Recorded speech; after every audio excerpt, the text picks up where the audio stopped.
We're here now with more. South Carolina Senator Lindsey Graham. I bet he's going. Are you going to the state dinner tomorrow night, Lindsey Graham? No, I'm not. I'm going to Chick-fil-A.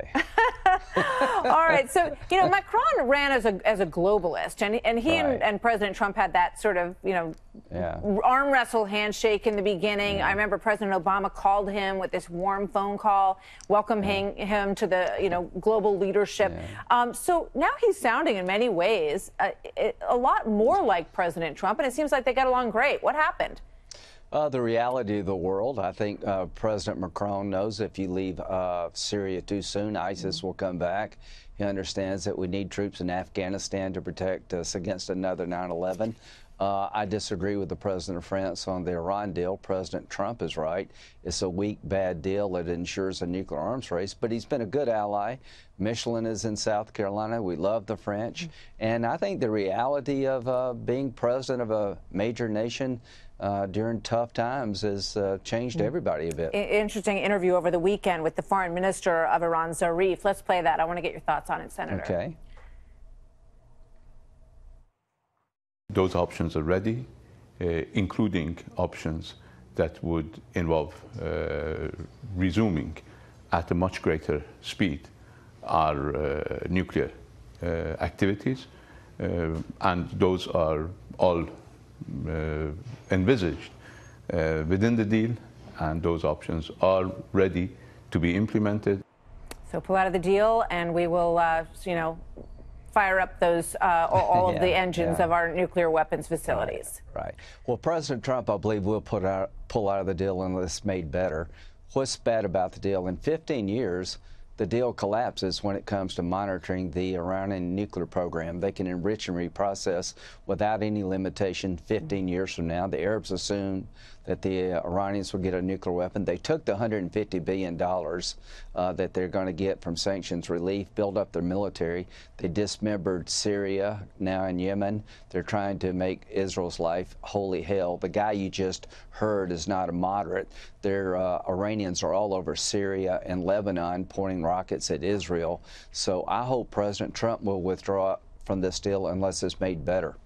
Well, Macron, we know, is arguing for just the opposite. But when it comes to Syria, President Macron very much wants us to stay engaged. And here's what he said about that. Have you persuaded him to stay to help stabilize the situation there?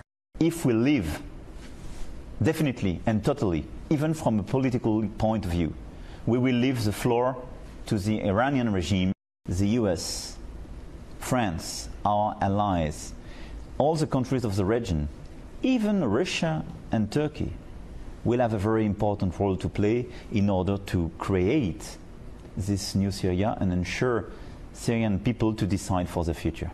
Fascinating. He's talking about building a coalition, including the Arab countries. What do you think? Right. I think he's dead right. I mean, we have 2,200 soldiers in eastern Syria, the home of ISIS, to make sure they don't come back. Arabs need to pay more. They need to show up in larger numbers. But the president would make a huge mistake to leave without conditions being right. Listen to the French president, but the French president should listen to Donald Trump about the Iran nuclear deal. The Iran nuclear deal needs to be renegotiated, or we should walk away from it. But when it comes to Syria, we need to stay to protect America. You may be tired of fighting radical Islam, but they're not tired of fighting you.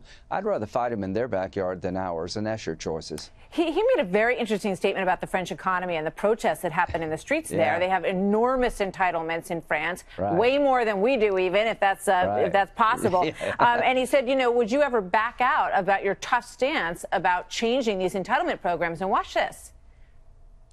You have had these 2-day-a-week strikes.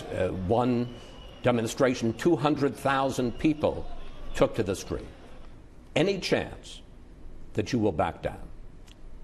No chance. The classical way to proceed in France was to say, we have an issue. We will put new public money in order to solve this issue, which is not the right way to fix the situation. Sounds like an American conservative there, Senator.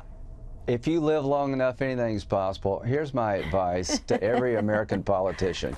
Be as tough as the French. You'll never go wrong. Senator Lindsey Graham, always a pleasure to see you. Thank you very much. You. Enjoy your Chick-fil-A tomorrow night. We'll be having the same. Thank you.